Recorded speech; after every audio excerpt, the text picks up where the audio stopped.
All right, let's go. It's running a speed test. Upload looks good. All right. Hello. Welcome to an early Sunday stream, which is super cool. I'm excited about that because I've been pretty late on the weekend streams. Had a lot of chaotic weekends this past month, and so the time worked out today to start out a little bit earlier, and here we are. So hopefully for those in the European time zone, this will be a much better time to catch a stream. Yo, Afro, what's up? Hello. What's up, bro? How you doing? How's your Sunday? All right, just getting situated here. Switch this up. Bam. Okay. So normally we've been doing the streams at 3.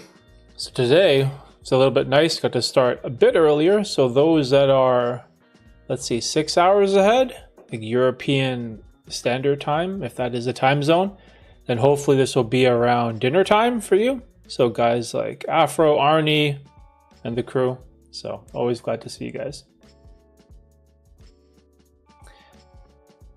I just delivered my exam. Oh, damn, dude. How'd it go? Was it online? That's an interesting term. You delivered your exam. So I'm assuming it was a submission? How does that work?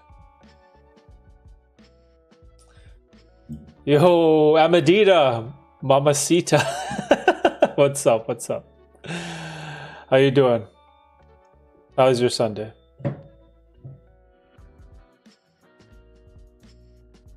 So I'm just hanging out today. We have some family stuff planned for later. Gonna go out with the kids, and Tina. And so for now, we have a couple hours to hit up the stream. So hopefully we'll get a good one. Hopefully get some good questions in. And I have a couple ideas that I want to talk about when it comes to books, if we have a chance. How come this thing is not working?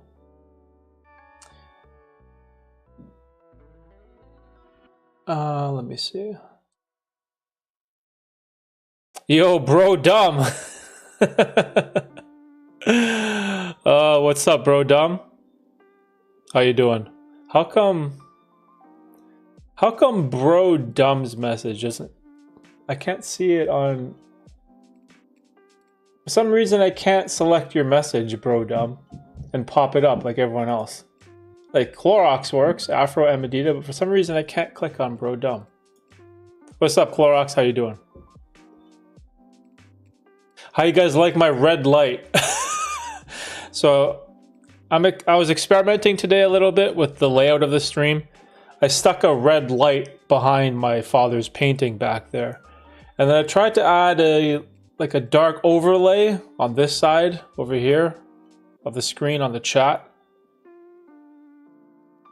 So I don't know, hopefully it'll be a little bit easier to read the chat if there's like a dark overlay over there. So yeah, we're slowly getting there.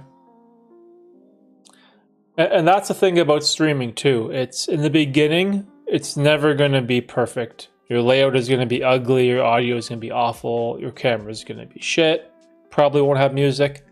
But again, the key with streaming or anything else related to YouTube is every single week, just try to tinker with something. Try some new settings, a new layout, a different light, a new camera positioning. And then over time, you'll just slowly but surely get better. And so I've taken this advice to heart whenever it comes to streaming. I try really hard to not get upset and try to do everything all at once, because I always have these ambitious goals and ideas of what I want to do with the stream. But I just try to take it in stride. And so this week I was tinkering with some new lights. Let's try a red light in the background. Well, let's try this or let's try that, and just slowly see what works and how to improve it. Just like the vertical streaming, right? playing around with vertical streaming for a little bit and also multi-streaming onto Twitch. But I don't know, I did a couple polls and it seems like everyone just likes a normal horizontal. Well, not everyone, but the majority of people do. And then the Twitch stuff, it's, I don't know. For whatever reason, I'm just not as interested. Oh, there we go, bro dumb. Probably a mod blocked me or some shit. I was getting too real. No, man, I appreciate the authenticity. I appreciate the realness. That's something also that you guys will find out, especially for the younger guys as you age, or maybe if you want to start a business. It's really hard to find good friends that will be honest with you, that will give you critical advice and feedback and disagree with you.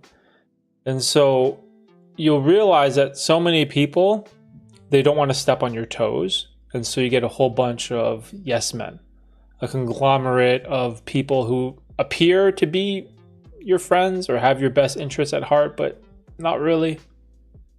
And that's fine. That's perfectly fine. And so for me, this is one of the reasons why I don't mind criticism, because I actually need it. If I don't have any people, any subscribers, viewers, friends, acquaintances telling me what I'm doing wrong, then it's hard for me to correct course. And so I've noticed this in the content creation YouTube space, is that whenever I've met other creators or other content creators, other YouTubers, or even podcasters, there is this inclination to not offend you. And so a lot of people are kind of just like yes men. And it's okay, I guess, but my goal is to improve. I want to keep getting better. And if I don't know what my inadequacies are, then how can I course correct and improve? So I love honesty, authenticity, criticism, whatever you guys have, suggestions, I'm all for it. I think the worst thing you can do as a streamer, content creator, or whatever business person is to think you know everything. And this is where psychedelic mushrooms come in.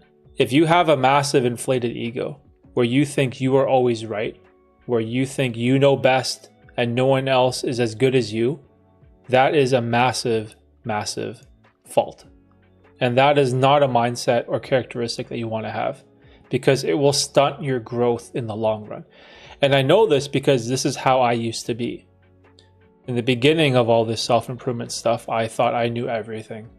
I thought I knew everything about cameras and lenses and video editing and effects, but I didn't, right? And so the moment you can drop your ego and try to take constructive criticism to heart and apply it to your life, then things will just infinitely get better.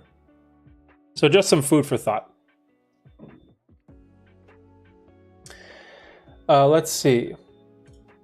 My first husband died due to eating a poisonous mushroom. Second husband died due to eating a poisonous mushroom.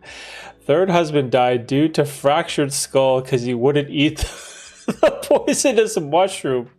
Is this like a story or a parable or something? Is there a lesson to be learned in there? That's funny. How long you usually stream for? So I'll say about an hour and a half to 2, generally. So 90 to 120 minutes. Sometimes we'll go deep, like a 3-hour stream, but that's usually for Psychedelic Sundays. So today will probably be, I don't know, 1 o'clock to 2:30 or 1 o'clock to 3, depending on the vibe. And we'll go from there. And also assuming that there's no chaos upstairs. So if the kids are going nuts, then I'll let you guys know. You'll probably hear it because my ceiling isn't soundproof. And so my office right here is underneath the kitchen. So the kitchen is right above me. I'm still trying to figure out my thing on YouTube. It's sure what to do, or you're not sure what to do? Man, You mean like creating your channel or posting videos? It's so annoying how I can't click your name in the chat and go to your channel. Like, why can't I just click on Clorox? It's so dumb. Come on, YouTube, what is this? But anyways, so I'm assuming you mean starting your channel or creating videos or posting content. Trust me, man, I had this problem for, holy, how many years? From 07 to 19, so 12 years. Because my channel was created December 2007. And I didn't figure it out until June of 2019. Actually, no, a bit earlier than that. 2016 is when I sort of figured it out. And then 2019 was when I made the commitment to keep posting and not quit. My best advice for you to not make the same mistakes I did is the most important piece of advice for YouTube is do not listen to the naysayers. Because you're going to get trolls who make fun of you, who shit on you, who try to convince you to delete your channel and quit. You're going to have family members and friends who are probably going to laugh at you or make fun of you when they find out about your channel. Or you might have colleagues or coworkers that are going to think you're weird. So this is such a destructive factor for YouTubers, is this listening to the naysayers. It's something you have to do whatever you can to get it out of your head. Because I fell victim to that on 3 separate occasions. My channel started off as like a basketball channel. And then I quit. And then I had like a poker vlog thing going on. Again, quit. And then I had a video game channel where I was playing like Diablo and StarCraft and Hearthstone and all these Blizzard games. And again, I quit. And a lot of that is people making fun of me, trolls, hate comments, all the like. And so it wasn't until 2016 when I got into the whole self-improvement space. And again, you're probably going to have to try a whole bunch of different niches. The best thing to do is to try creating content about things you enjoy. So let's say you like playing football or playing the guitar or skiing or photography or some video game like Battle Royale or Clash Royale or whatever, one of those Supercell games. Start making content around one of your interests and then go from there. And then eventually you get to a point where, oh, maybe you don't want to make video game content. And so that's when you can pivot. But again, you won't know unless you try. So you need to try a whole bunch of different niches, see what works, see what doesn't, and don't be afraid to just scrap it and start all over.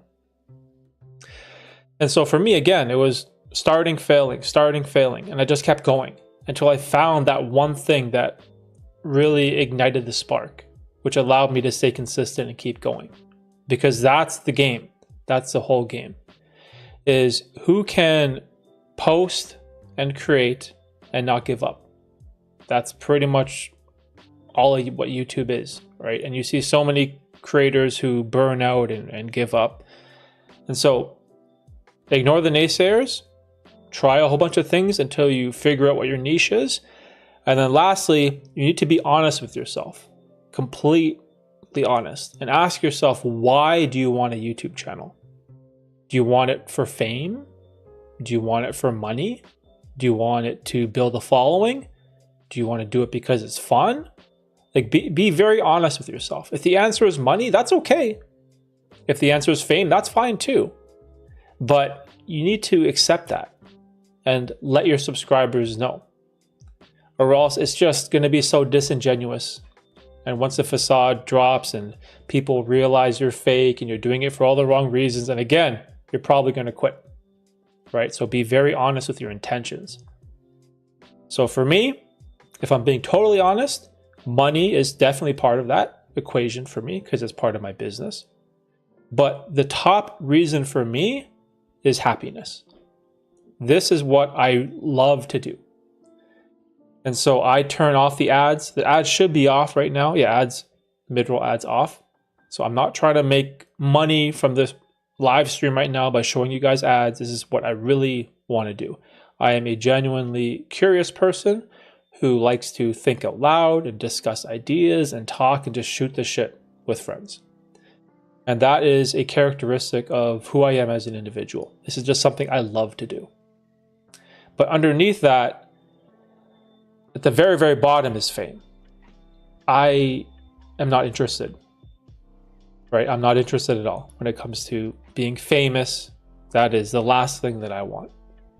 Because being, like, the goal shouldn't be being rich and famous. You want to be wealthy and anonymous. That is what's truly valuable in life. And so again, do those three things and hopefully you'll be able to figure YouTube out. Let's see who else. Oh, damn. Sorry guys, I went on a long rant there. Mitch, what's up? Factory. How you guys doing? Damn bro, your family makes fun of you for having a YouTube.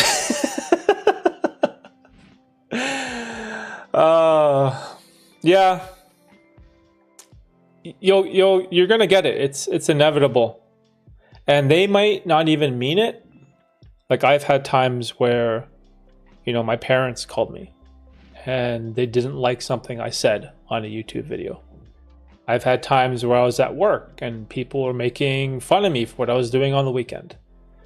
And I've had other times where my closest friends will play one of my videos at their house when everyone is over, and then they kind of want to laugh at it. And again, there's no evil or hateful intent there. Some of it is curiosity. Some of it is just people poking fun at you. And that's just part of the game, right?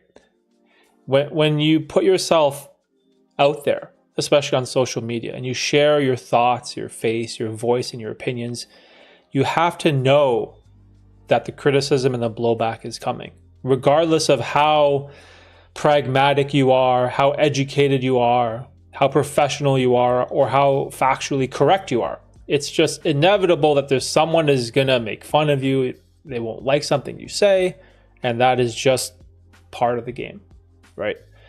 And so I think the best way to deal with this is just to be aware of that and really accept it.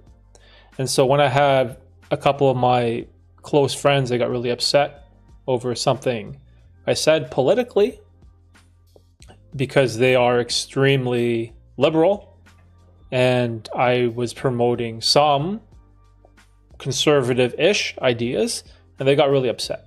And so again, I not taking any of that personally, because I know this is the price you pay, right, for social media, and that's just what it is, right? But yeah, as soon as you accept that, it gets easier. It gets easier. Let's see. Oh, here we go. I'm still trying to figure out my thing on YouTube. What type of content?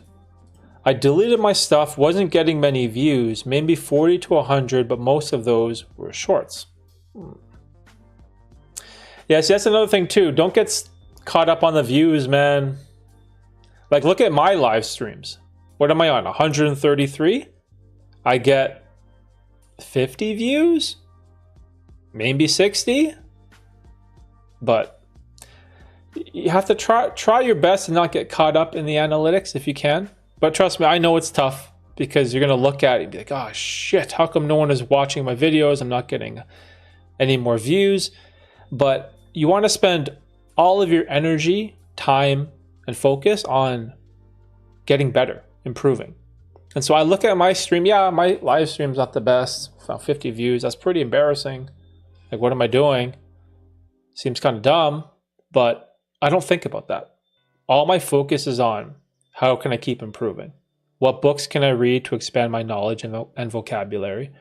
What plugins or effects can I add to the stream to make it more visually appealing? Etc., right?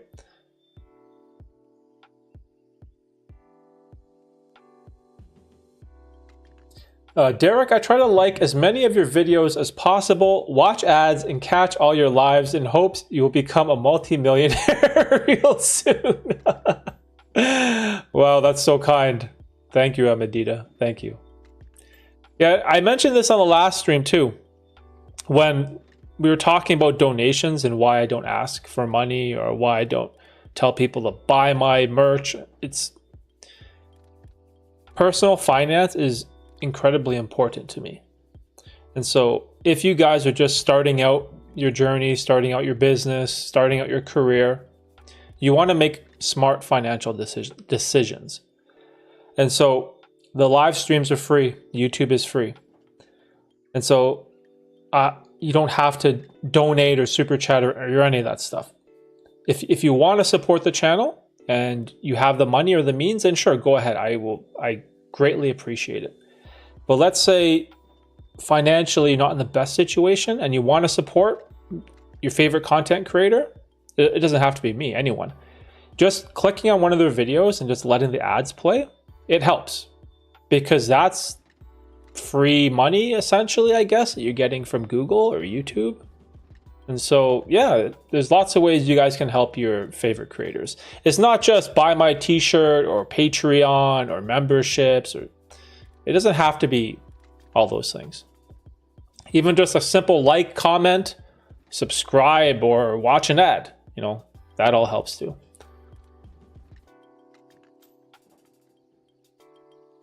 Thank you for the advice, bro. I'll keep you updated weekly. Yeah, man, you just have to. It's a lot. I don't know how else I can explain this, but YouTube is difficult. It's difficult to be successful at YouTube. Trust me, it's so hard. It's not easy. And on the outside, it may seem glamorous. Like, oh, I'm like a YouTuber.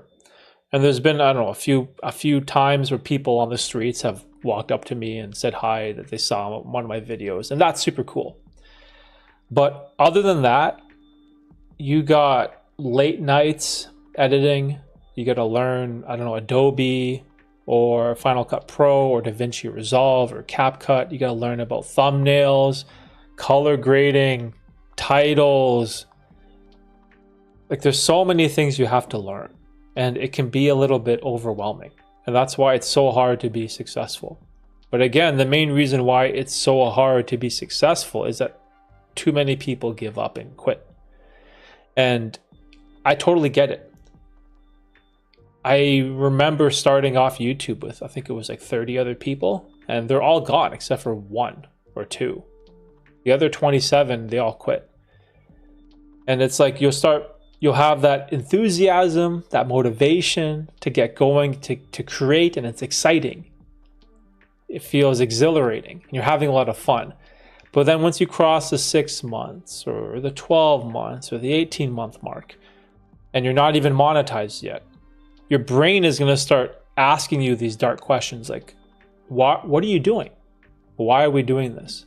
You're just wasting your time for what? You're getting no reward. You're getting no views, you're getting no subscribers, no donations. And so your brain is going to sabotage your journey. And then you're just going to want to give up, and you'll have proper justification for doing so. Instead of working on your YouTube editing on the weekend, you could maybe pick up an extra shift at work where you get time and a half.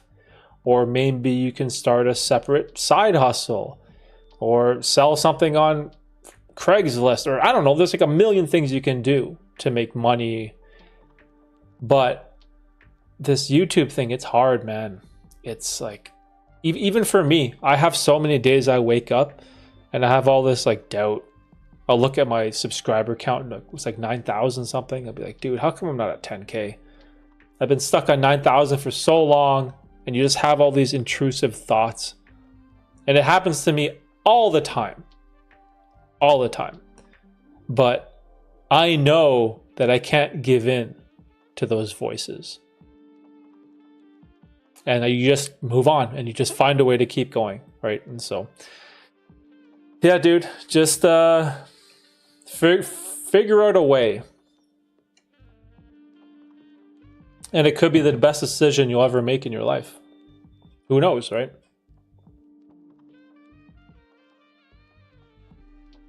Playing your video while everyone is visiting is an ass move. Oh, shit. Dude, you know how embarrassing that is? Especially when it's like an older video from 2020 or something like that. Oh, the pain. It's yeah, it kind of sucks. And also too, you see my face, you see my editing skills of 2020. You see my videography skills of 2020. And most importantly, you see and hear my poor ideas that I had in 2020. Because as individuals, we all grow year over year. I've gained so much knowledge when it comes to myself and the world and other people, even just these past 2 years, that I don't even know what 2020 Derek was thinking. I don't even know what he thought about life or the world anymore, because my like conception of the world has just expanded so much in these past couple of years. I'm so much more confident in my own self, in my ideas, in my abilities. But when I look at an old video of 4 years ago, holy shit, it's a cringe fest, bro. Just like one cringy statement after another. That's like, oh, I'm like trying to justify why I wear a gray shirt every day. And it's like, oh, so cringe. So cringe. Oh, here's a perfect example. Derek the Kiwi man bears you.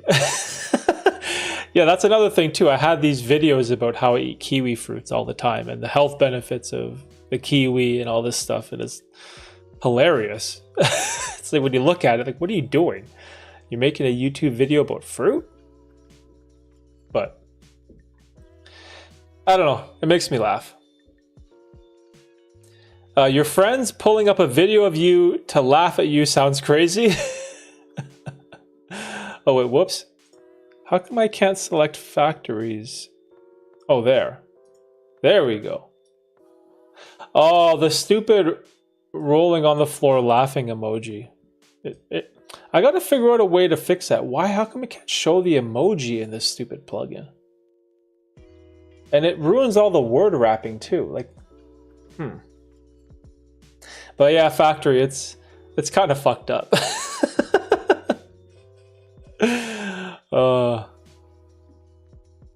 When you have haters, it means you're onto something.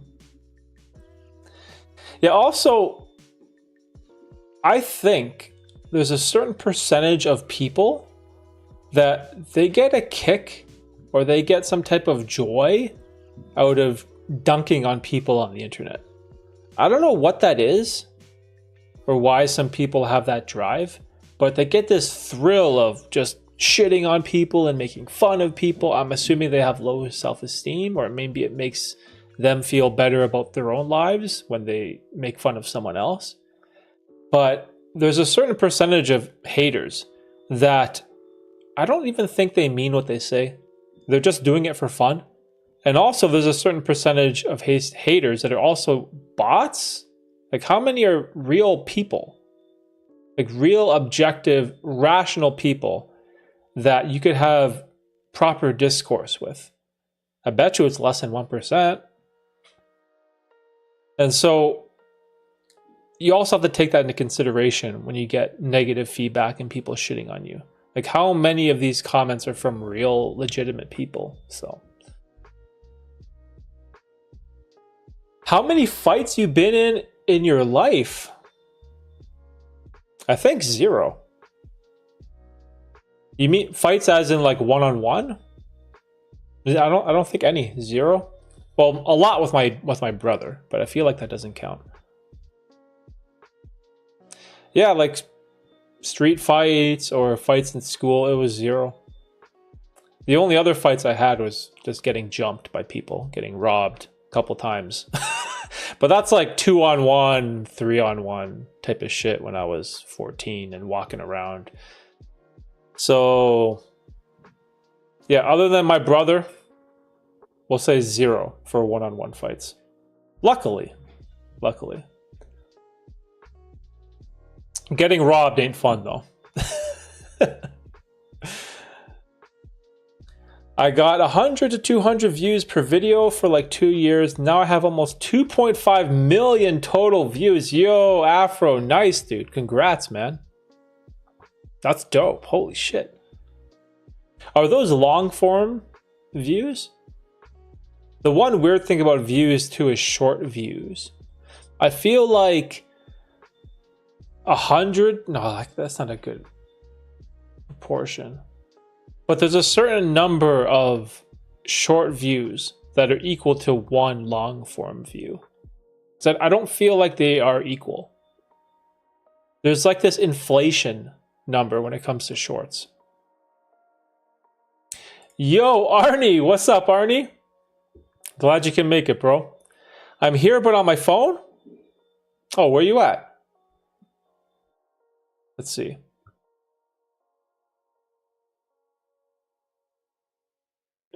Excuse me. I'm at my father's place for a grill. Oh, dang. Yeah, what are you grilling? Burgers? Some meat? Anything exquisite?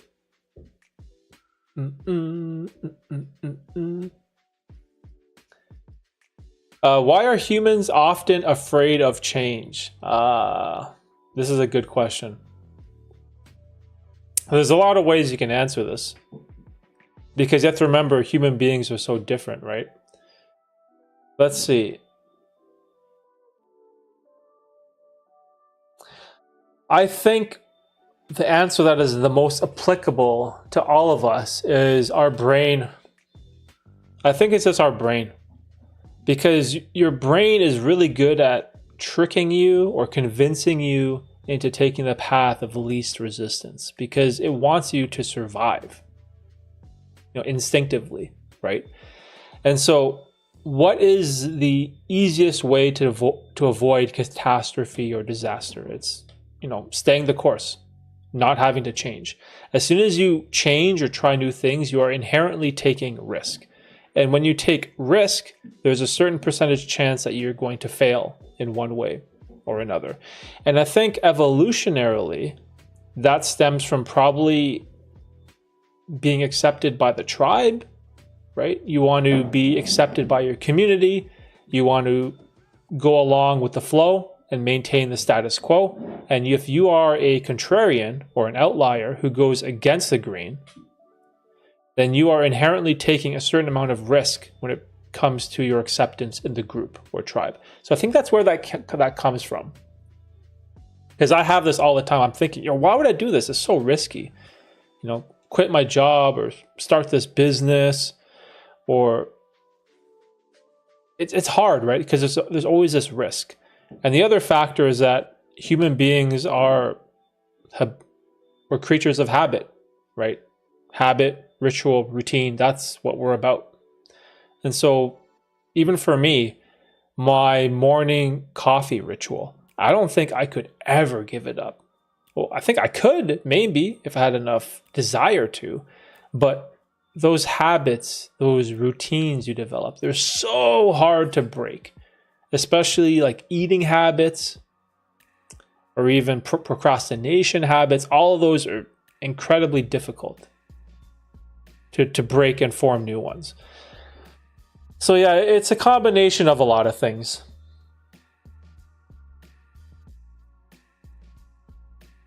And I guess also, there's that old quote too, that a certain percentage of people are afraid of success.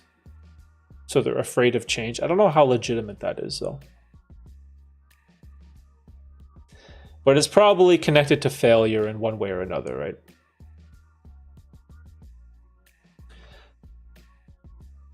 Damn, you got robbed? Yeah, a couple times.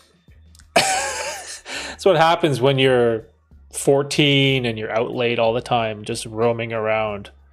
I got jumped a couple times by some dudes in the park, but it's what it is, man. What can you do? You just curl up in a fetal position and just take your beating. And if they're gonna rob you, just let them rob you, man. Like, what are you gonna do when you're 14 and it's like 2-on-1 and it's like these two dudes that look like they're 25 or something? You have no chance, right? So Yeah, unfortunately, I was in a couple bad situations like that. No stories of me doing anything heroic, though. I just took my beating and ran like a bitch. But I think in hindsight, that's probably the smart decision, right?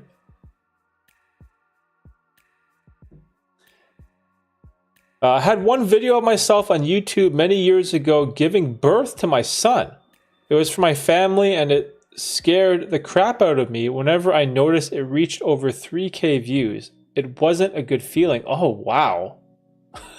Dang. Yo, that's wild.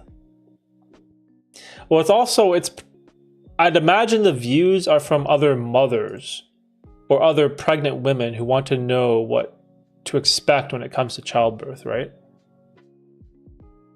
I'd imagine that's where it comes from. Because who else is searching for that? It's probably 99% of pregnant women is the demographic of those views. Which I think is fine, because then you're helping them in some way, right? Yo, Simon, what's up, Simon? You got any long form videos in you left, or just doing clips and long form? Yeah, see, the problem is my time constraint. For now, it's just going to be streaming and just doing clips. I would love to spend more time doing some long form videos, but unfortunately, it's like it's almost not possible. Because my day is like this. So today I woke up at what, 6:30. So I was up at 6:30. Get Lincoln changed, bottle, all that stuff, hang out with him, play, give him breakfast. Okay, so let's say on a weekday. So I got the kids all morning, and so it's impossible for me to work on content while they're down here. Even if they're watching TV over there, they'll start throwing shit, they'll unplug my camera, they'll hit the microphone if I'm trying to speak. There's all this screaming. So filming is a no-go. Editing is a possibility, but then they'll come over, they'll be like, Dada, I want to play, Dada, Dada, Dada, or they'll start being crazy and throw a basketball at my monitor. So I got to close all this shit. So I can't do that while I'm on dad duty. And so 2 o'clock will come, right? Lunch, I gotta go to the day job. So that takes up time. By the time I get home, it's 8 p.m. And then 8 o'clock is get the kids ready for bed, shower, milk, pajamas, brush their teeth, all of that. That takes forever. And then it's maybe 8:39. And if it is a stream night, I'll do a stream. Or I'll eat something real quick before the stream. If it's not a stream night, then I'll have some time to film or edit something. So that's the problem, though, is the available time that I have to do these things. And the other thing too is I try to get a workout in too when I can. So I know it sounds like I'm making a lot of excuses, but the reason is, in terms of the hierarchy of things that are important to me that I need to take care of as a father, it's just I can't justify a YouTube video over taking care of the kids, right? Or the day job. Like, those things have to come first, and unfortunately it eats up like all of my time, like all of it. And that doesn't even count the other part-time job that I started doing. So haven't really talked about it too much, but I started working with a company. They're into cards, sports cards, and they need a social media manager, videographer type of person. So been working with them, and that's super cool. And yeah, just a lot, man. Just a lot going on. So maybe in the future. Hot dogs and meat? Huh? Okay, I'm behind. What's hot dogs? Oh, you mean at your father's place, the grill? Oh, I was like, hot dogs and meat for what? Drop the link. That's a real thing. I've always had a fear of success. I would sabotage myself when things started going good. Oh, wow. Really? That's super interesting. So when things started getting good, you would self-sabotage yourself. Is that because of the responsibilities that come with success? I wonder what that is. That's super interesting because I've heard that before, but I've never heard anyone admit that they've done it. Oh my god, only on Patreon.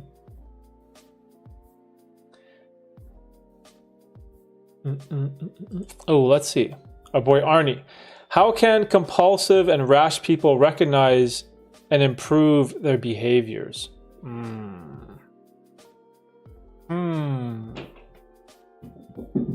How can they improve their behaviors?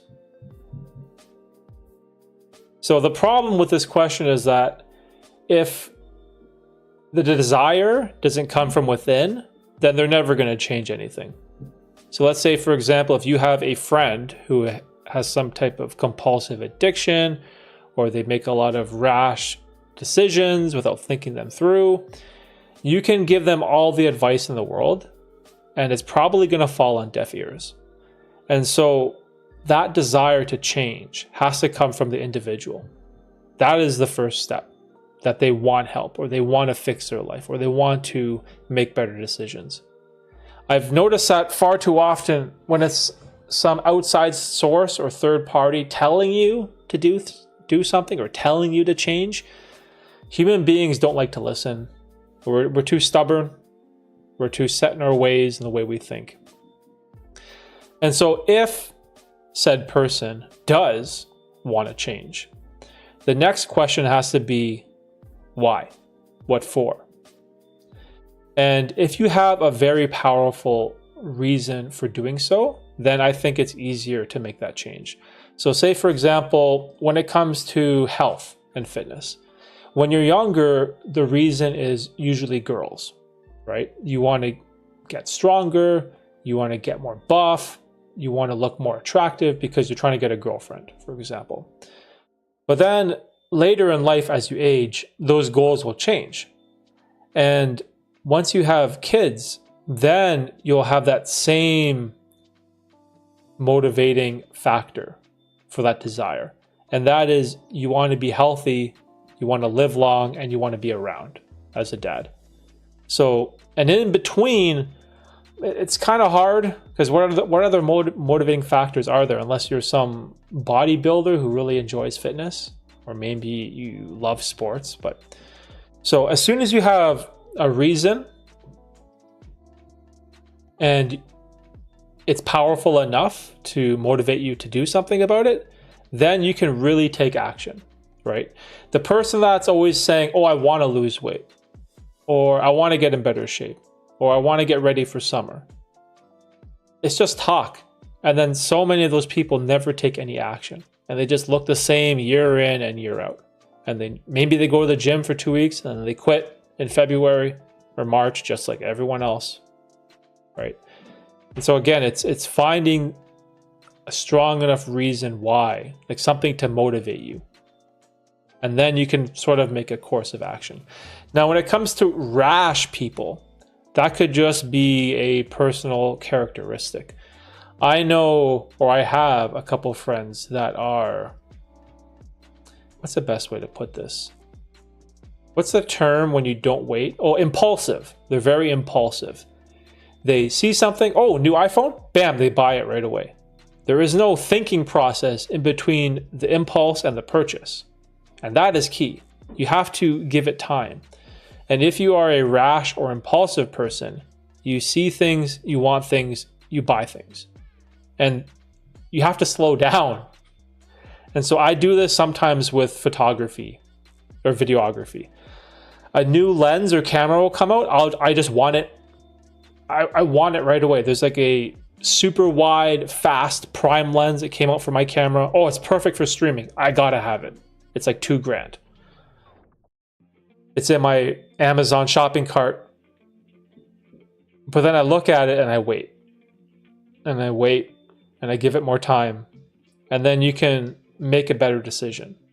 But if you're rash or impulsive, there's no patience there. You just, bam, want, desire, action is purchase.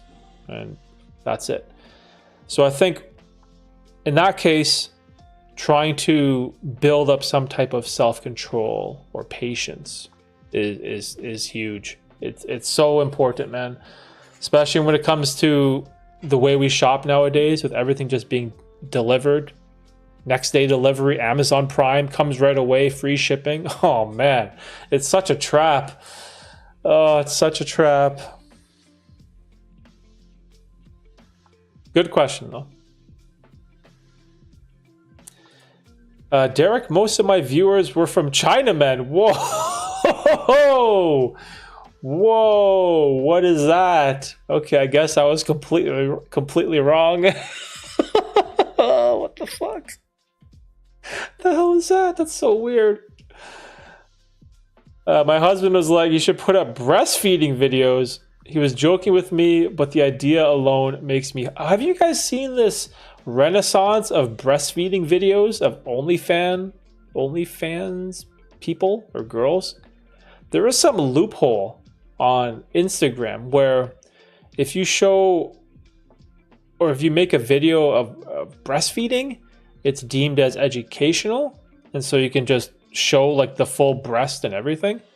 But some of these OnlyFans models, they're breastfeeding like a Cabbage Patch doll, and so I was like, what the hell is that? Someone told me about this rise in popularity on Instagram, and I saw some videos like, oh, this is hilarious. And then in their Instagram profile, there's like a link to their OnlyFans. What a wild world we live in. What would happen if churches were taxed fully? Wow. That's a great question. What would happen if churches were taxed fully? Shit. I guess the churches wouldn't be as nice looking. They wouldn't be able to afford all that gold. What do you call it? What are those plates and those dishes and the bell and the wine cup? It looks like they're made of gold or something. Oh, it definitely wouldn't be gold. But you guys know what I mean. Another interesting question or follow-up question to that would be, what if religious donations weren't tax exempt or weren't a tax write-off? See, this is a thing too, because churches, the income, they get tax-free. But then the person who is donating that money to them, they get a refund on their income tax. So there's like a double whammy going on there. So not only is the church getting the money, or 100% of the money, and our society or government gets zero, but the person who worked for that money, now they get a discount on their income tax return. So that's super interesting. I don't know. I feel like, do they need to be fully tax exempt? Maybe a moderate tax exemption makes sense, but shouldn't they have to pay a little bit? I don't know. I feel like there would be outrage if we changed that stance on religious donations. People would probably riot. Because you know how fanatical those type of religious people are, right? They'll be picketing with torches and pitchforks in the streets.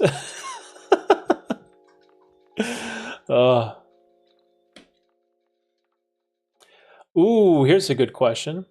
You think you'd still be playing poker if you won the main event?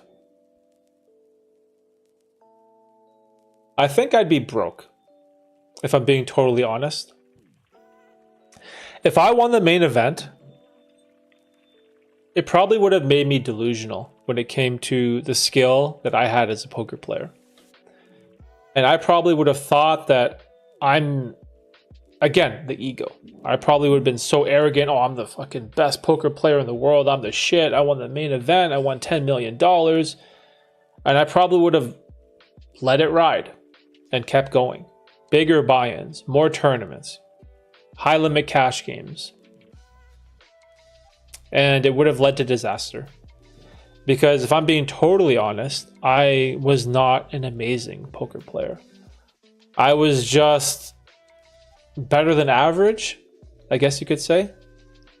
And the way that I made money playing poker was I'd play like 24 tables on my computer and play very simple, very solid, mathematical, fundamental poker. And if you play with really shitty players over 24 tables, just over time, you just slowly make profit. So that's how I made my money in poker. It wasn't because I was some amazing player like Daniel Negreanu or Phil Ivey, for example. I was just a slightly better than average player who had really good, I don't know, attention span or reflexes when it came to playing multiple tables all at the same time. And I was young enough to have this youthful stamina to where I could play 10, 12, 14-hour sessions, and I would just keep going and grinding it out. So yeah, if I did win that one time I played the main event, I probably would have went broke. I probably would have been a delusional, degenerate, just fucking fell off the face of the earth.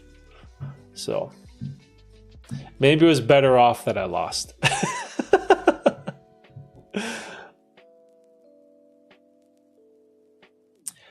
Do religious people live their life in fear of God? Wow.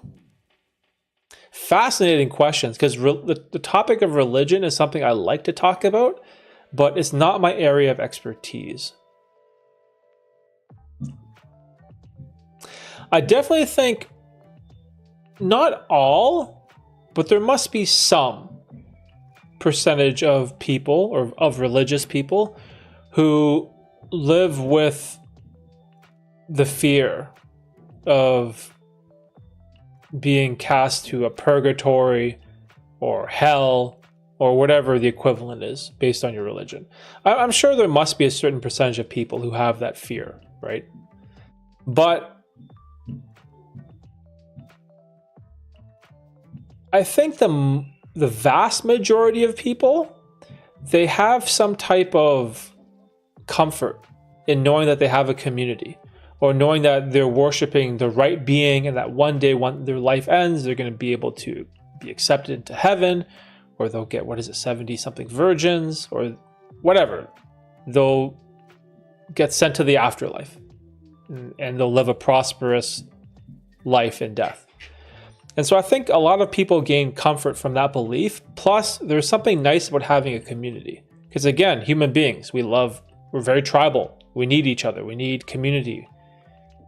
And that is so important for so many people. Just having a one day of the week on a Sunday, which coincidentally is today, where you can convene in this one building, in this one place with your neighbors, with the people in your community, and everyone can dress nice and act nice.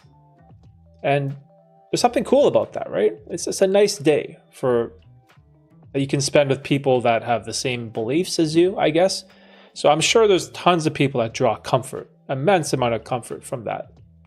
And it gives them a sense of meaning in their life. And it's something they look forward to. So I think that's where, and again, I'm just guessing.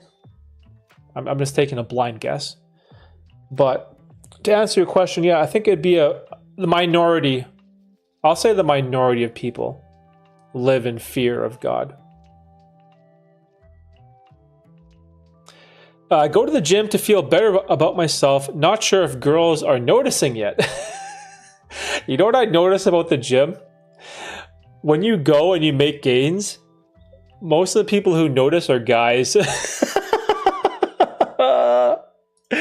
Like when I went from 140 to 170 and I really bulked up, because I used to be super skinny and scrawny and weak. That's why I went to the gym.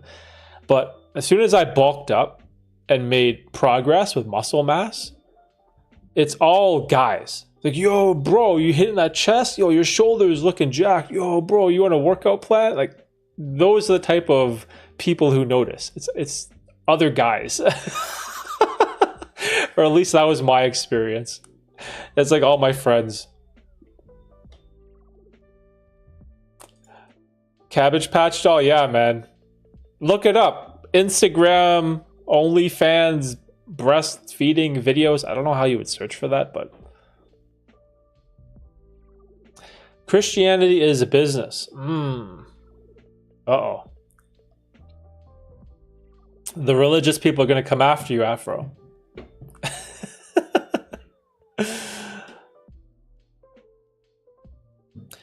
Which painting is the one your father painted? So that one, how do I point to this? This red one? So he painted that in, you can't see it, but in the bottom corner it says GB77. He painted that in 1977. And then this one over here, of this silhouette of a tree. So me and my dad took a picture of, I think it was a sunset, and then from the picture he painted it. So he's a super talented guy.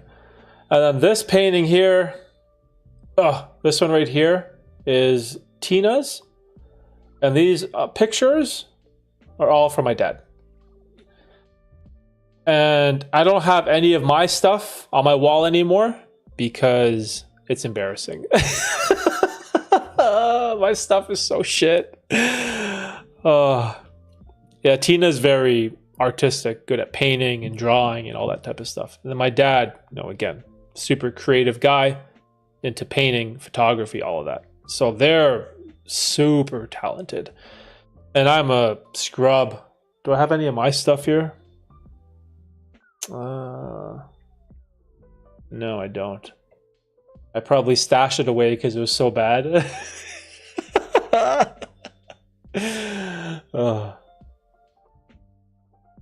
But yeah, I love art. It's something that I wish I could do.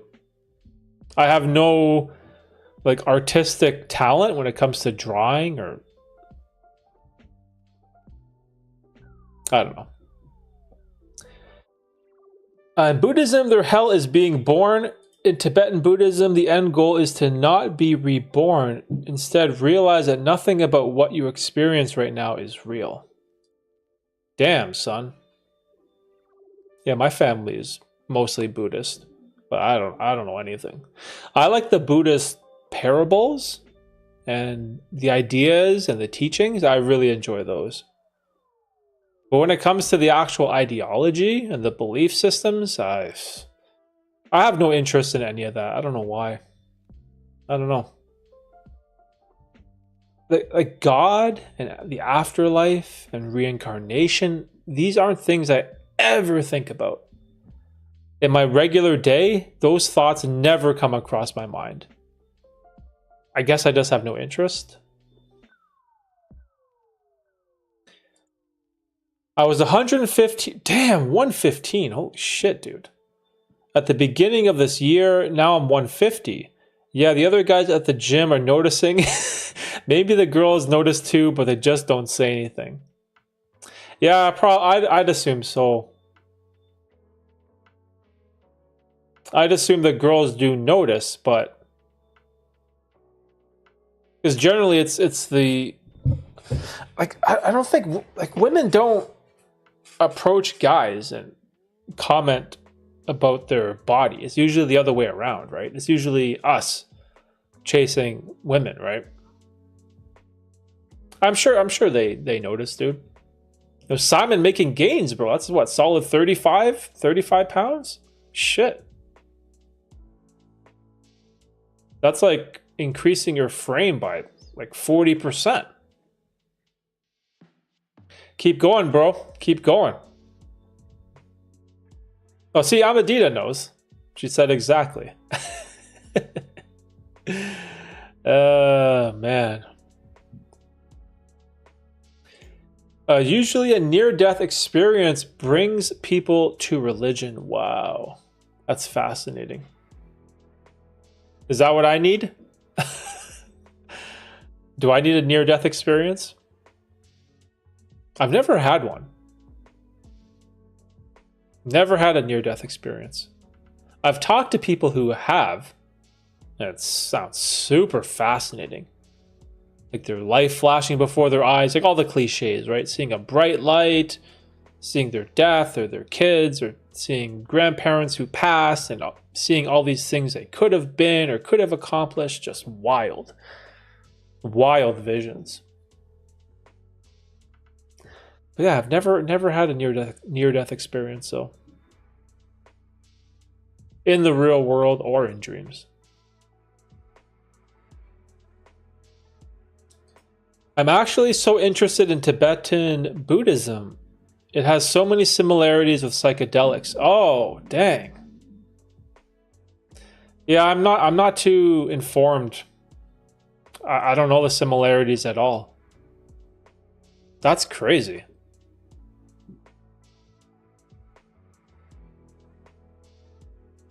I guess that's why Duncan Trussell loves Buddhism. He takes so many psychedelic. Yeah, he's crazy, man. He has that funny way of talking. We took the mushrooms, man, and it was crazy. That guy always makes me laugh when I hear him talk. He's a cool dude, though. He knows all these like obscure stories and ideas of things that I never hear people talk about. I guess it must be from like Tibetan texts or some type of ancient history. I don't know. Joe Rogan said he knew a guy who had a near-death experience. He said it was very similar to a DMT trip. Wow, really? Shit, dude, that's craziness. But do we know what chemically happens during a near-death experience? Because I'd imagine a whole bunch of chemicals fire off in your brain, right? Like, do we know? Like, what if it is the same as dimethyltryptamine, right? What if it's exactly the same thing? That'd be crazy.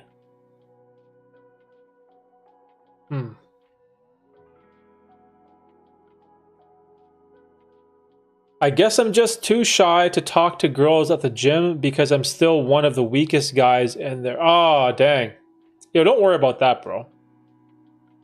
I was always one of the weakest guys in the gym, too. Because there's some dudes that are just like beasts. They're just like savages. They're just strong as shit, crushing 2-3 plates on the bench. But also, that doesn't directly correlate to attractiveness for women, right? And so that spectrum is a lot more broad. So I wouldn't get too caught up on it. I have a feeling that most girls, they don't care how much you can curl or how much you can deadlift or how much you can squat.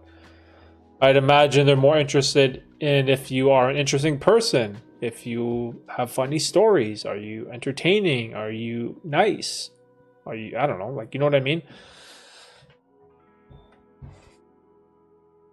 I think it's just us guys that are concerned about that.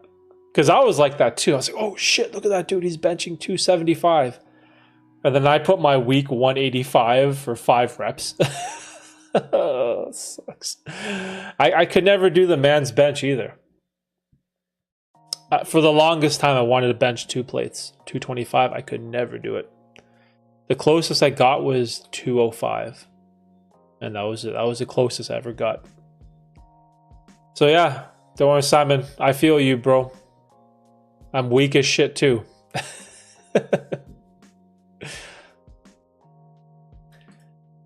Duncan comes off as silly, happy. Yeah, silly hippie. Yeah, he does.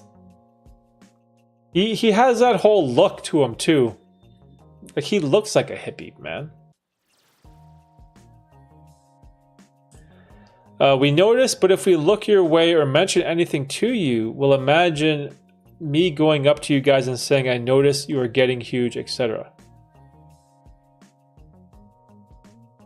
Yeah, that's true. Yeah, they definitely notice, right? But I feel like just women don't play that game.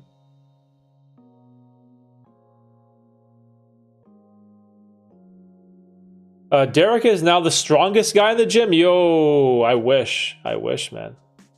If you want a spot, ask him. I've been looking at gyms. I'm hoping that once Tiffany starts school in September, and then hopefully the interest rates go down and our mortgage won't be as crazy, and hopefully the business does a little bit better and I'll have some extra money. I'm really looking into getting back to the gym that has a sauna. So I've been scouting out the area that I live, because I've only been here, what, 2 years? Yeah, 2 years. I've only been in this neighborhood. So I'm trying to like scout out what's the closest gyms, what are the shit ones, which ones have a sauna, which are open 24/7. And yeah, I'm really hoping in the future I'd love to go back. Just maybe find a way where it might not even be soon. Maybe I have to wait until Lincoln is 4. Might have to be in 3 years, where the kids go to school and then I have time to do stuff. But until then, because Tiffany's going to go to school, but I still have to watch Lincoln. Yeah, it's not going to work unless I go to the gym while they're sleeping. But I like working out in the morning, though. It's a problem. God. Gotta figure it out. I'll figure it out. I can only bench 115. When I started in January, I couldn't even bench the 45-pound bar. Dang. It's okay, man. Yo, that's progress, though, Simon. 45 to 115? So what's that, 70 pounds on the bar? I remember when I started off with 95, and it got stuck in my chest, and everyone laughed at me. It's a very vivid memory that I have. But again, it's like, just keep working at it, bro. Get those gains, man. Get those gains. Isn't it exciting, too, to see where you started from? You started at 45. Now you're up to 115. So 115 is what? Is it the 235 plates? 235 plates, right, is 115. Because then you can work your way up to the 245 plates. That's 135. And that's exciting. And then once you progress from there, dude, it's the best. I love that feeling of progression. It makes me so happy. I don't know if there's any other gym bros in here. You'll know exactly what I'm talking about.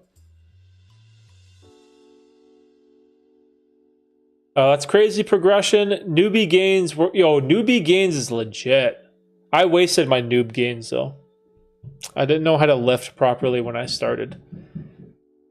It was, I didn't know what progressive overload was. I thought you just pick a weight and do 10 reps, and you just keep doing it. And if you just do it a lot, then you'll get strong. I didn't realize you have to keep adding weight to the bar to actually progress.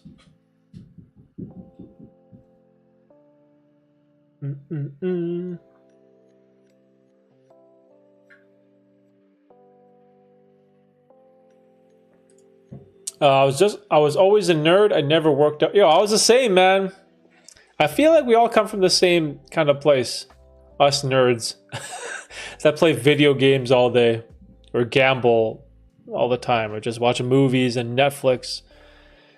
You start off at a point where, man, you're just weak and frail, probably thin or skinny too, and just, it's the worst.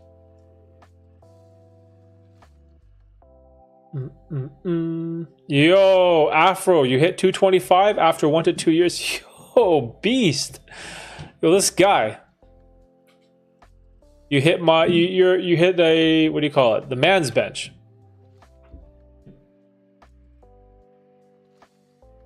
Savage, bro.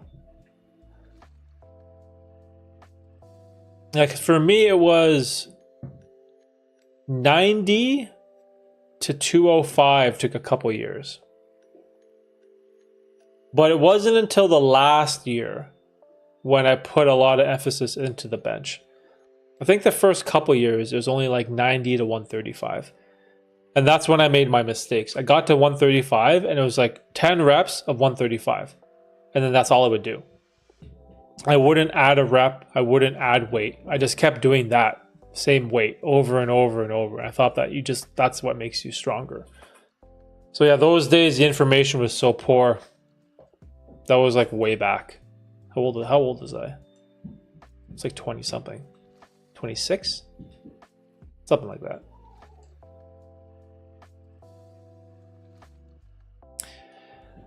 Oculus is a neat way to lose weight with high intensity interval training. Oculus, is that virtual reality headset thing? I've never tried it.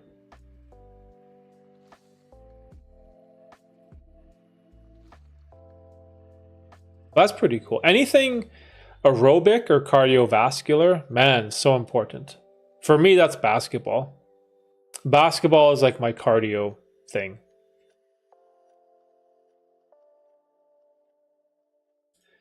I stopped benching. I believe I can probably do 230 to 235. Yo, strong as shit, bro. Got me crushed.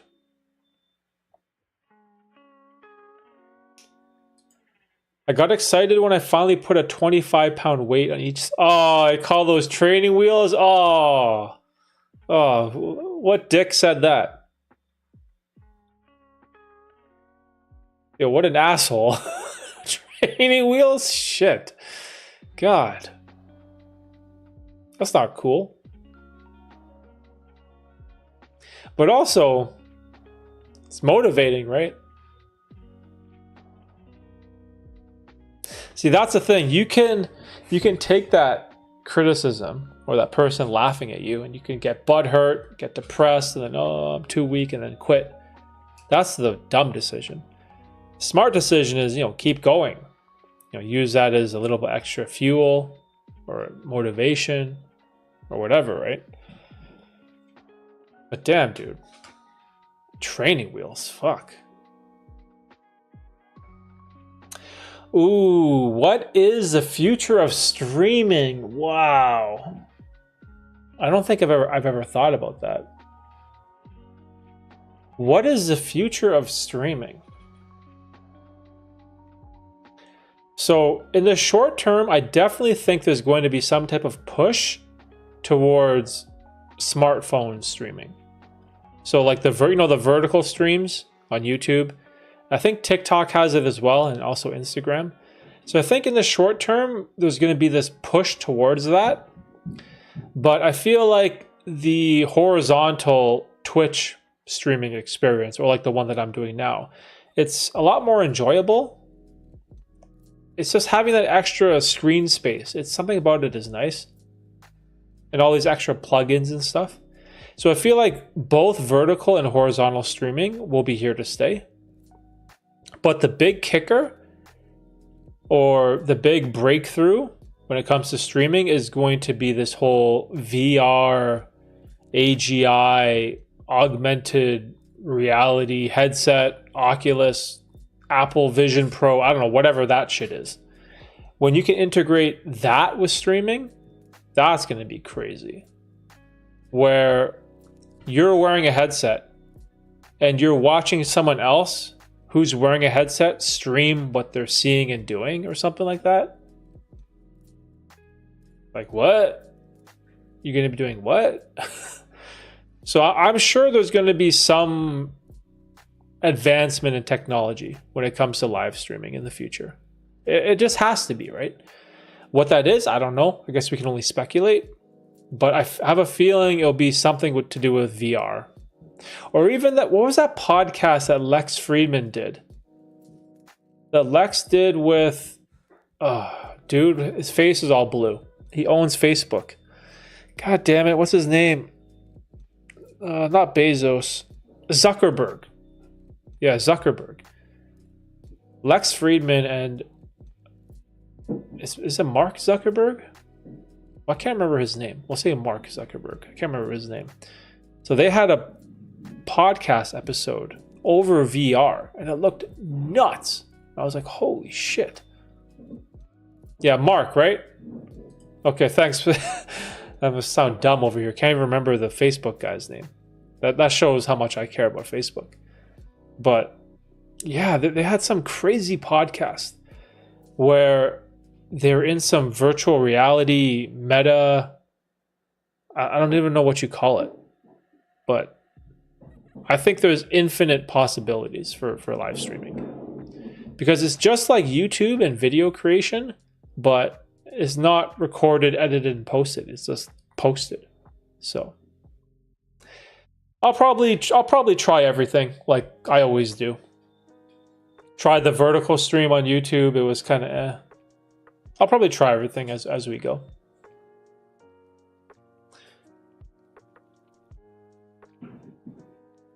For me, the risk versus reward on flat bench is not worth it. I only do bench with dumbbells. Yeah, I do incline dumbbell press too. It's a lot safer. Something about the barbell bench. It's just so much more fun though, right? I'm a bro.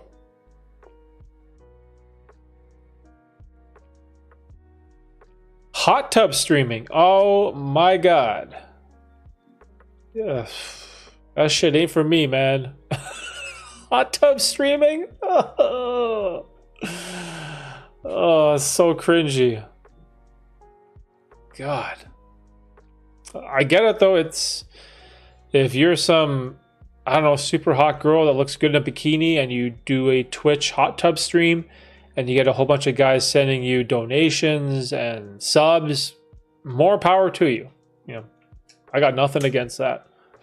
But that's definitely not for me. I had no interest in that shit at all, bro.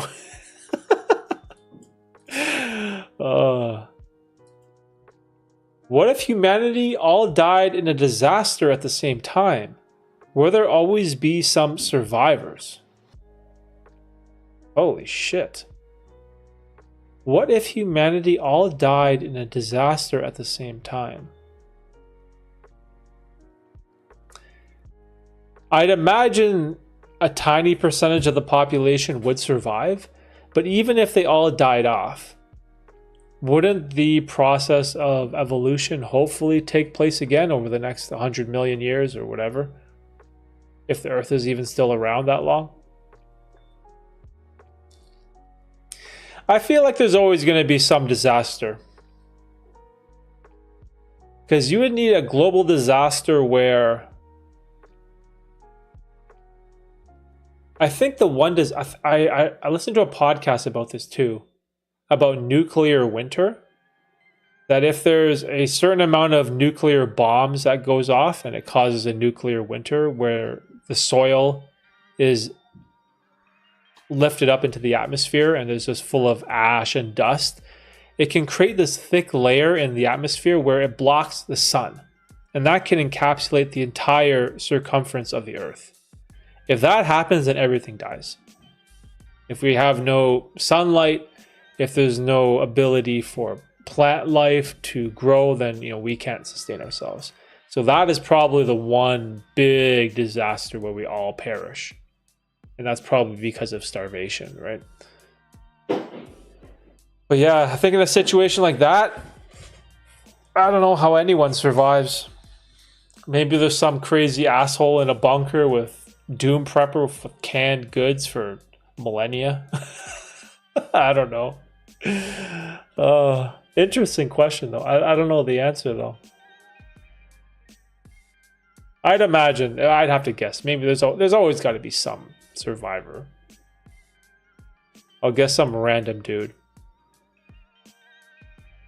Oh wow, you think you'll be live streaming at 60?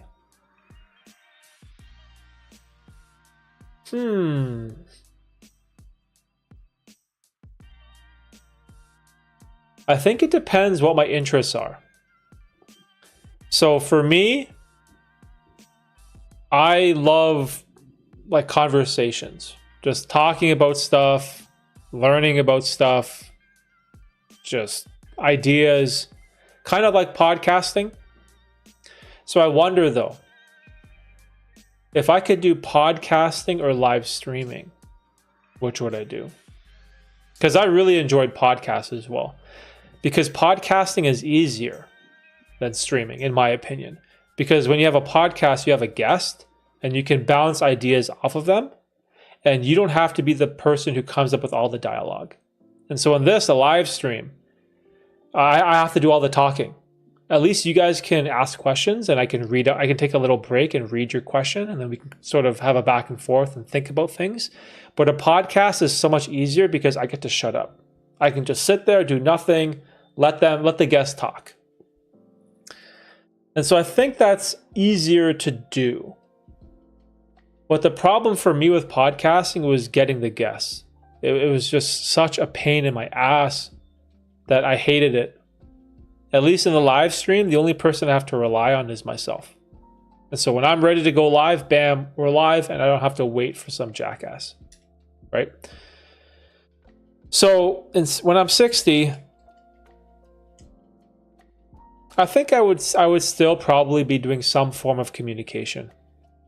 Some form of public speaking, podcasting, streaming, VR, whatever it's going to be. Because it's what I like to do. I like to have conversations and just talk about stuff. But we'll see. We'll see. So I wonder what would old ass fucking 60-year-old me be doing?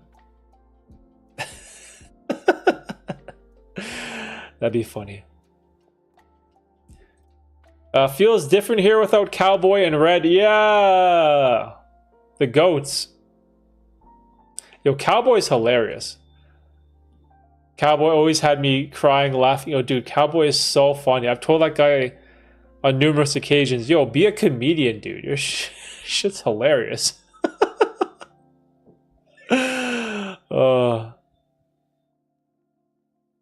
Oh, here's a good take. Only the rich and powerful would survive.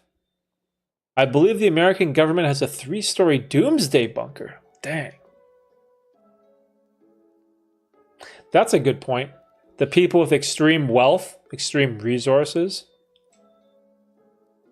Us normies would be screwed.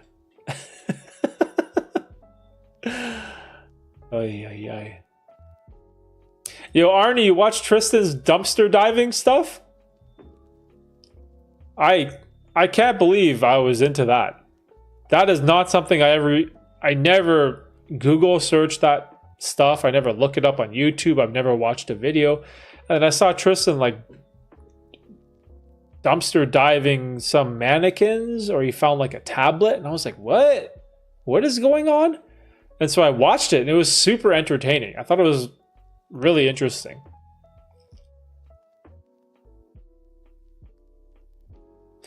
But yeah, one man's trash truly is another man's treasure. Hey, you never know. Oh, like even me, I had winter tires that I just gave them away. We posted them, free. Come pick it up, and yeah, for me that's trash because there was such a little tread left. I could maybe squeeze one more season out of it, but with 2 kids in the car, I don't want to risk that. And the rims were all rusted, so I bought new rims and I bought new winter tires, and I gave my old ones away for free. So that is the definition of my trash is someone else's treasure. Now they have some free tires that they could maybe stretch out for another couple, maybe even 2-3 winters, depending on how many kilometers or miles they drive per year. Or maybe they could, maybe they could sell it. So who knows? So that is definitely true. The sun will go supernova. Yeah, how many years left does the sun have? Like certain million of years left before it burns out or blows up. Tristan's dumpster streams are crazy. He found 1,000 York peppermint Oh, I saw the short. Those are like those chocolates, right? In the silver wrapper. That's wild. Oh, here's an amazing question. Dream podcast guest. Oh man, let me see if I can find it. So believe it or not, I had a document saved where I wrote down my dream podcast guests that I wanted to have on my podcast. And I wrote it down somewhere. Oh my God. I have thousands and thousands of Google documents of all my writings. Shit. It's probably in here somewhere. Oh, I'm not going to be able to find it. God damn it. Oh. Podcast questions, political beliefs, philosophical beliefs, YouTube checklist, microdosing guide, regular videos, newsletters, finance, money. Like, these are all these documents of things that I've written. There's just thousands and thousands of files.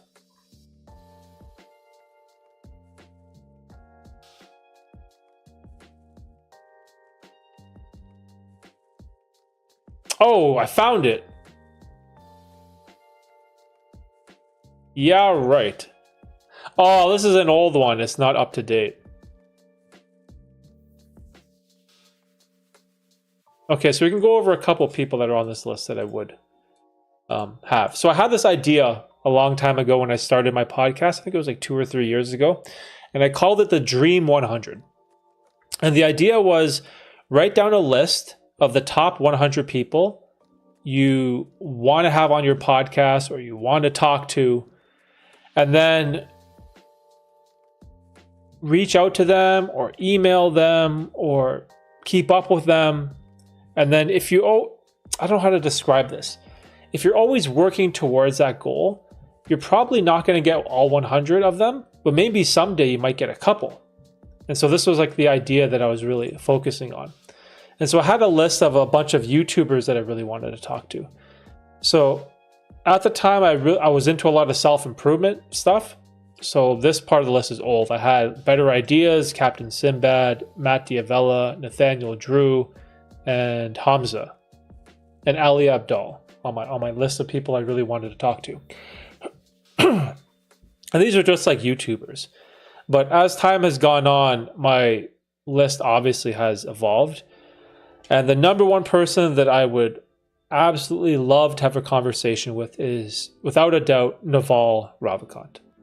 He is just the most, I don't know how to describe this guy. He is an angel investor. He's a philosopher.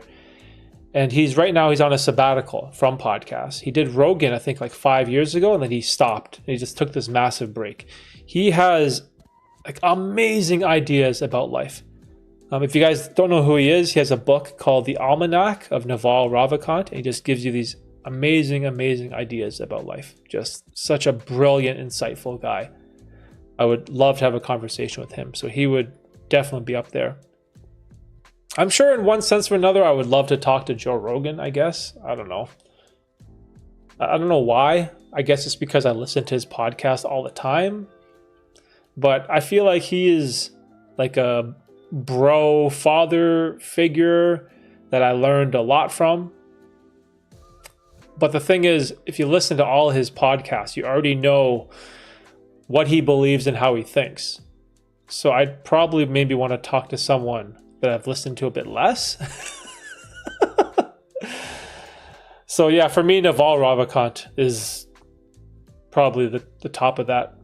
Chris Williamson is another guy I have tons of respect for from the Modern Wisdom podcast. I think he's brilliant as well. British guy. Lex Friedman is another podcaster. Super fascinating guy, just too smart for me. He's like a AI engineer and all that type of stuff, but very pragmatic, very reasonable, intelligent human being. Yeah, just there's so many people I would love to talk to. Authors is another section too. I'd love to talk to Malcolm Gladwell. I find his books are great. Nassim Taleb, even though he's an arrogant asshole, but he has some amazing ideas on the economy and philosophy and life. He's another good one. Man, there's too many people that I would love to talk to. And then also on the physical accountability side, who wouldn't want to talk to David Goggins or Jocko Willink, right? Or any of these type of people. On the business side, someone like Alex Hormozy, of course. And then, of course, to wrap it all up, Jordan Peterson. Jordan Peterson was a huge role model for me for many, many years. Not just because he's a professor from Toronto, in University of Toronto, but just he's helped so many people with their lives and just given them this scaffolding or structure to live a better life, be healthier, make better decisions, like overcome the darkness. Just brilliant human being. So yeah, off the top of my head, those are probably the people I would love to talk to. I guess I'm just listing out my idols or people that I've had influence on the way that I think. Sam Harris would be another one too, even though I disagree with a lot of his ideas and he's come under heat for a lot of the things he believes in, but I still think he's another brilliant guy too. Yeah, there's too many. Too many. Rhonda Patrick in health, Peter Attia in health is another great one too. Too many.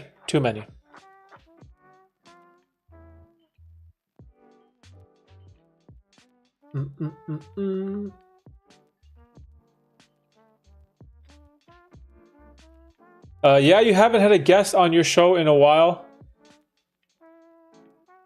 Yeah, the hardest thing, it's getting people to come on, and it's so hard to schedule. It's just very frustrating, right?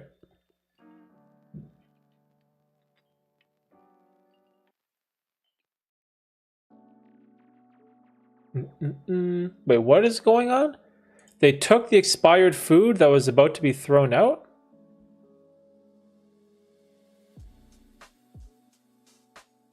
Oh, wait, what is this?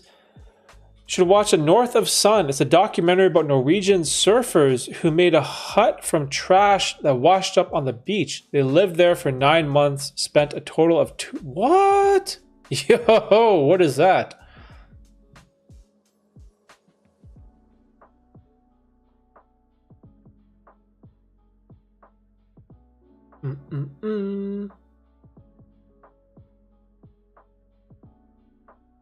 That's crazy. Oh, it's a must watch. 2 young men decide to spend a Norwegian winter in the isolated, uninhabited Bay of Norway. Their home is built from salvaged materials washed up on shore. Dang. I'm out of the documentary game. Haven't really watched. Oh, I started watching Dune. Dune 2. You guys watch that movie? So the other night, me and Tina, we had like a half of a date night, I guess you could say. We had some snacks and watched half of Dune 2. That's how short and limited our time is. We don't even have enough time to watch a full movie. It's just not possible. So, but yeah, it's probably the first movie I've watched in ages. So, gonna finish that hopefully tonight, but we'll see.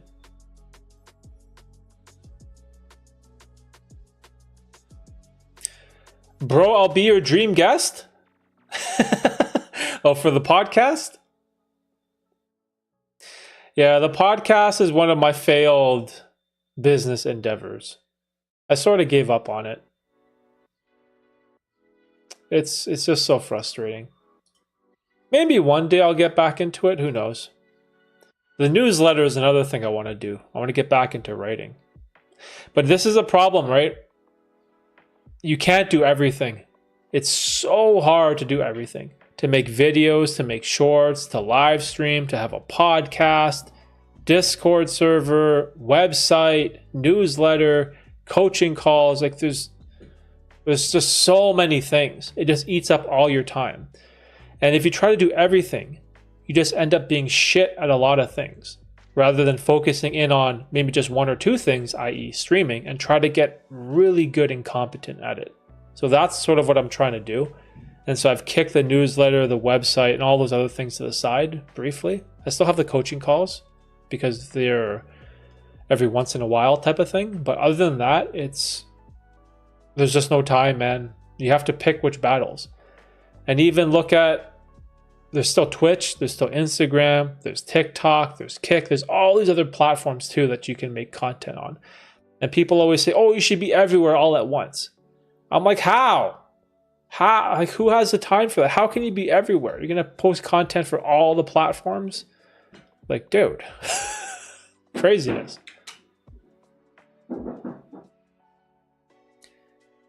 What is something you would say to a person that's giving up on life? This is tough. So I've actually had a couple interactions like this with, obviously this is like, there's like confidentiality here, but we'll say individuals that are clinically depressed, borderline suicidal, and just overall unhappy and miserable in their life. And for the longest time, I never understood things like depression. I was like, depression? Like, what is that? I don't understand how people can be depressed. Or I don't understand how people could be suicidal and they want to end their pain, they want to end their life. Because the way that I see life is there's such little time and there's so many things that I want to do. Even if I live 10 lifetimes over, I still wouldn't be able to try and see and do all the different experiences and hobbies that I would love to try. I'm probably never going to be able to visit Fiji. I'm probably never going to learn how to play the guitar, right? There's so many different life experiences that I won't be able to do in this lifetime. And so when I look at mental health, specifically things like suicide and depression, it doesn't resonate with me. Like it doesn't compute. I don't understand it. And so I've had a couple interactions with some people that are in this aforementioned category. And I tried really hard to just listen and try to gain an understanding for the amount of suffering and pain that they're in. And it's hard because you don't understand the feelings that they're feeling. And when they've just given up, there's almost no hope. There's nothing that motivates them to get up out of bed and chase their dreams. There's just nothing there. Their whole day is just sadness and despair and duress. And the best thing for them, in their opinion, is to not wake up anymore. And from us, that perspective as outsiders, it's very sad because a loss of life is the worst thing in the world. It's potential wasted. Right? Life is so beautiful. Life is so fleeting. And so I want to get every squeeze of orange juice possible out of that orange or lemon or whatever the saying is. And for some people, you could have all the justifications in your words, in your advice, but it's just not applicable to them. And so there have been some situations where there's almost a false hope. They're sort of set in their ways, or there's too many struggles or hardships that they went through in their life that the best thing you can do as an individual is just, be caring, listen, be there for them. And I learned this early on, especially in self-improvement. You can't save everybody. It's just not possible. And so you have to accept the fact that, there's going to be some people who don't want to improve their life. Maybe they don't want to get into health and fitness. They don't want to live longer. They don't want to learn. They don't want to have more happiness or success. There's some people that it's just not possible, right? And what I've learned as being a communicator, I guess you could say, or whatever this is, sometimes you could have all the best intentions. Your beliefs could have so many helpful properties for their future, but it just won't work.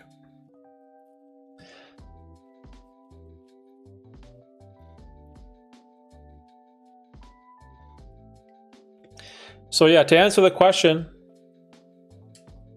it sort of depends. Obviously, I am a glass half full type of guy. I am always overly optimistic and hopeful for better days that are on the horizon and better futures. But also, you know, there's some people that just aren't, right? So I the best you can do is just try your best. And it's unfortunate, but that's just how the world is, right?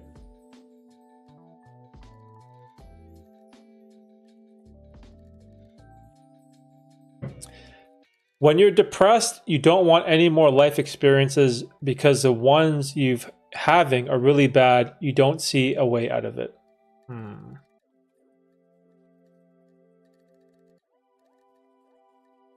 Yeah, it's hard too. Because for me, because I never experienced it, I can't fully understand what being depressed is like, or what clinical depression is like. I don't know what that is. You know, guys like Andrew Tate write it off. They say they dismiss it. They think it's just some bullshit that comes from the sky.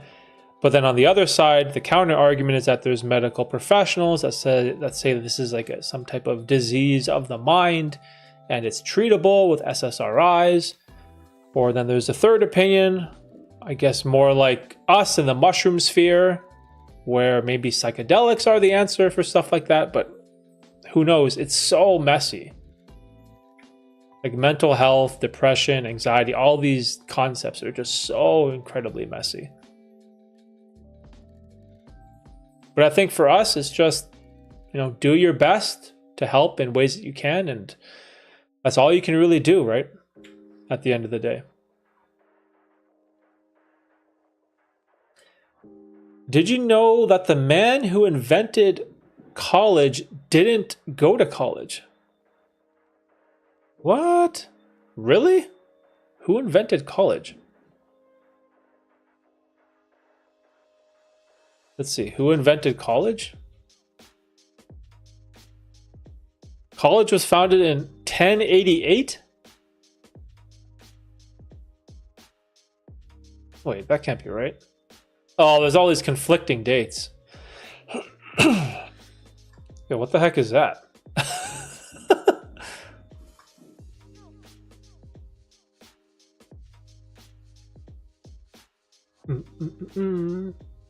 Knock, knock, who's there? Olive? Olive who? Olive, your face too. Oh, I get it. I've never heard that before. Yo, Arnie, you fell for it, bro. You fell for Olive. Duncan Trussell said depression for him was paralyzing. He could not get out of bed, would sleep all the time to avoid having to feel what he felt when he was awake. Wow. Damn, man.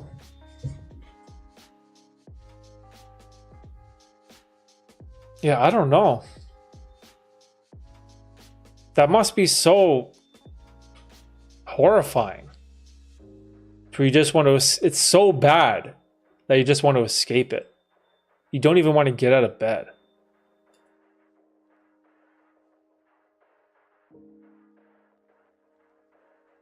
I went to the gym for the first time in a year. I'm going to have to get a new key card. It's been so long. Yes, Clorox, let's go.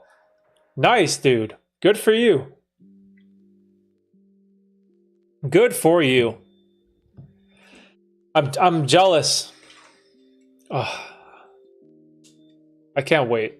I love the whole routine of going to the gym, the schedule, the regiment. Oh, it's so much fun. Just getting your water, protein shake, stretching, gym clothes, doing some cardio, hitting the weights, listening to some music or a podcast. Oh, man. I remember I used to go 6 days a week.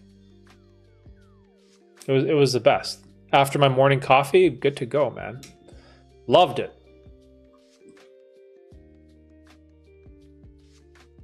I fell so hard.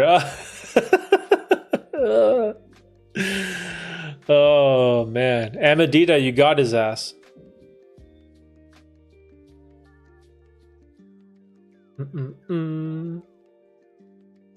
But yeah, dude, Clorox, good for you, bro.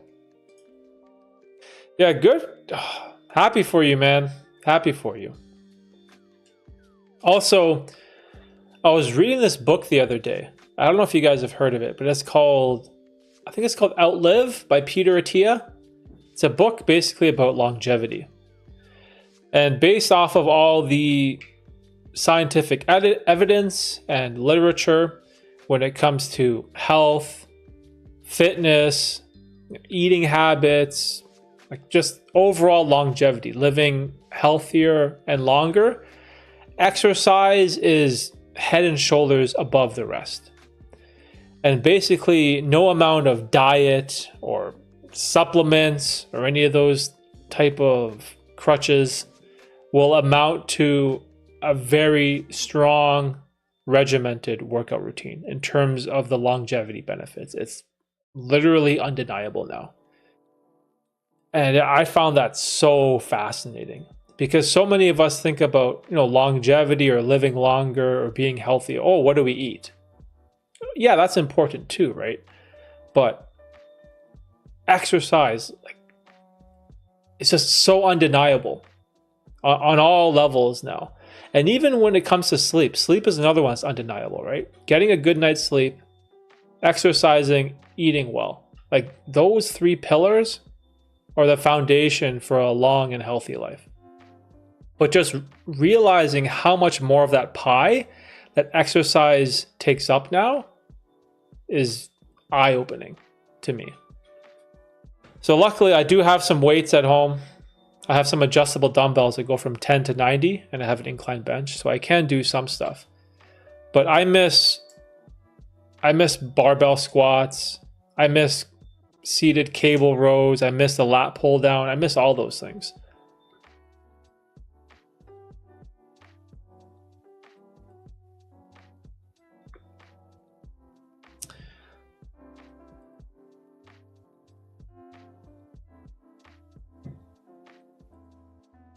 Let's see.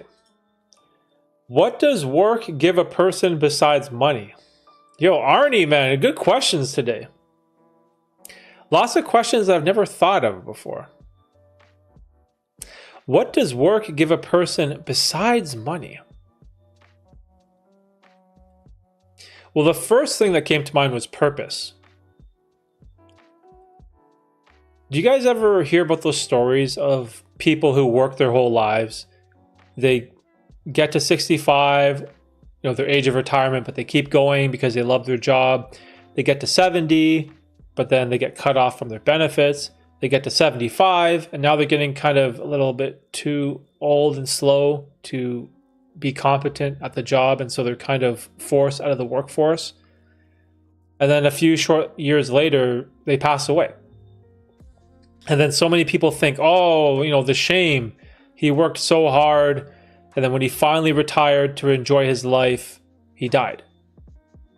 But there's something about the work we do, the jobs we have, if it gives you a sense of purpose and fulfillment, it's almost conducive to a healthy life as well. And so not only does working give us money, but it kind of satisfies some type of need that we have. And whenever I think about the work that I do, I'm not looking forward to retirement at all. I'm not dreaming of hitting 67. That's the retirement age in Canada now, where it's going to be, I think, where I'm 67. Okay, yay, now I can retire. I can take out my pension and I can live my best life. Doing what? What am I going to do? And so the way that I sort of think about it is I want to be able to love the work that I do so that I never have to retire. I just really enjoy work. And work in the sense of, doing something creative, something that I'm passionate about. I don't want to work as a courier for the rest of my life, for example, but just working on something. I think far too many people have this dream of retirement. They never have to work again. They're just going to enjoy their life, go on, cruise ships all the time. But then you're just like slowly deteriorating, I guess. So I don't know. I feel like work gives us a lot, not just money. Now, again, we have to be clear here. I'm talking about a type of job that you love. If you're some laborer in a warehouse and you hate your job, or you're some courier like me driving around who hates driving and hates lifting stuff and hates their job, well, that's not good either, right? So I think finding some type of work that you enjoy is the key. So maybe in retirement, the type of work you want to do is on your garden. I feel like human beings need some type of work to do or to go after. So it drives them to keep going. And so maybe in retirement, working is gardening, growing a vegetable garden, growing some flowers. I don't know, something like that. Yeah, I think working gives us a lot, as long as we pick the right job.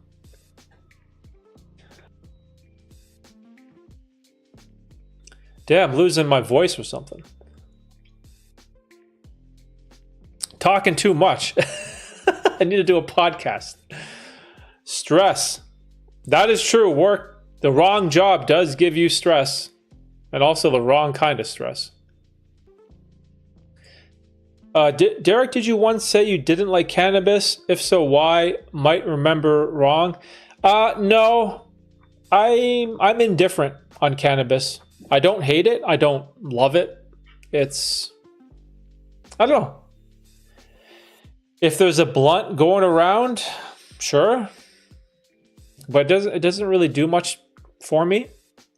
If there are edibles, I much rather enjoy those than smoking. I don't know why, but it's also a different thing, right? I don't know what it is. I think it's just I get so much more benefit out of mushrooms because of the introspective benefit that you get out of it, that I don't really think about cannabis too much.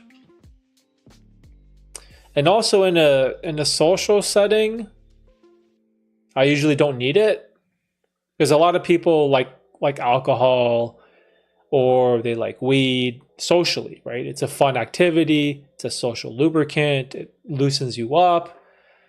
But I don't need any of that in public or at parties or in social events. Like, I'm perfectly fine and comfortable in my own skin. So socially, I don't really need it. I enjoy it recreationally though, for fun. But yeah, nothing bad to say about it, or nothing super good either. I am very supportive of it though, don't get me wrong. I honestly believe that if you're an of-age adult and you want to smoke, you should be able to smoke, bro. And these laws that especially the US has is crazy. But they are changing it to Schedule 3 substance, right? So that's good. Oh man, keep coughing.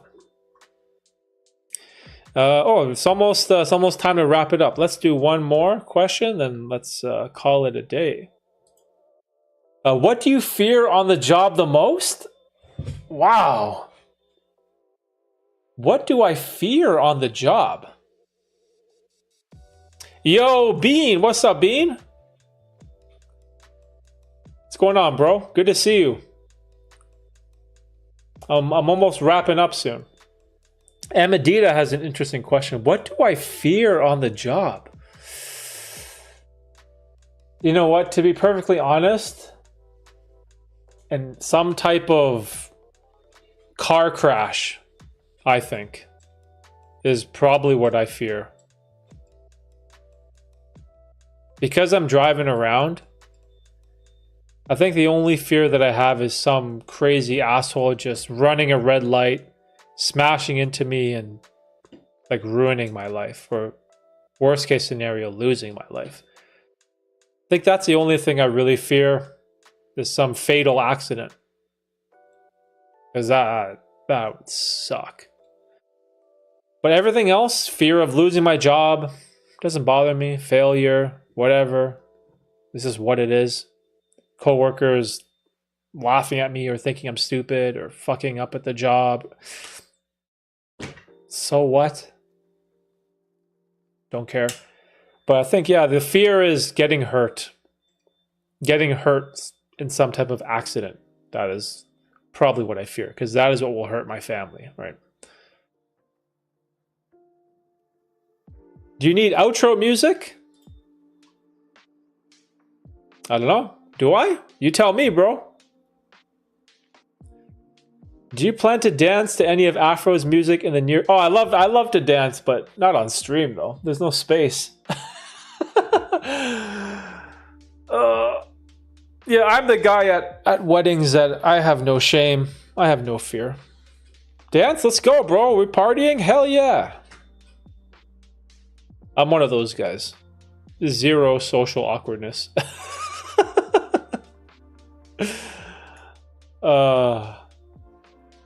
For the stream? Do you mean like a regular outro song?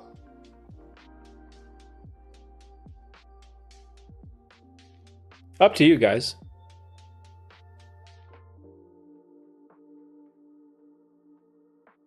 Damn, yo, we did 2 hours. Holy.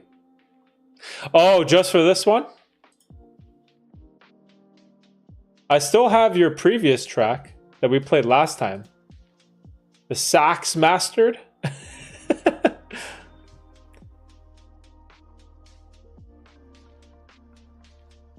We can play that. Or you have something new. You have something else, Afro? Always love listening to your music. We can wrap up this stream with some tunes from our boy Afro. Support the channel. If you got something new, let's do it. Oh, Amadita says bring it. Okay. Okay.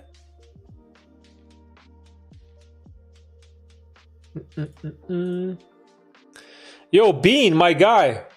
How is everything, Bean, before we wrap up? Did you move? Hope all is well, my friend. Yeah, we started a couple hours early today. Normally I start at 3, but today we're going to be finishing at 3. Oh, I have a wedding coming up in August, too. My cousin is getting married. I took vacation from work the week after, so I'm going to get lit. I'm going to get all kinds of fucked up. Tina's probably going to have to drive me home. Let's see, I sent you one. Believe we haven't played it? Okay, let me load up Discord.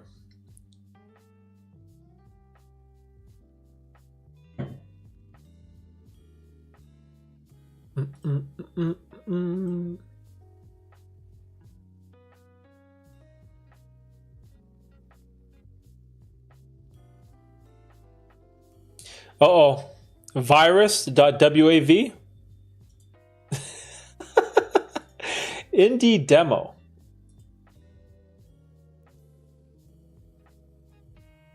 Okay, let me download this. Indie demo mastered. Yo, is that Red? Yo, Red, my guy, what's up, bro? What's going on? We're just about to wrap it up. We're gonna play some of Afro's music. Do shrooms at the wedding? Yo, should I do shrooms at the wedding and then live stream it? I'm gonna live stream his wedding. You guys can see me going crazy. Red the Goat. Someone said earlier the stream's not the same without Red and Cowboy. Red's a man of the people. Just in time for a banger? Okay.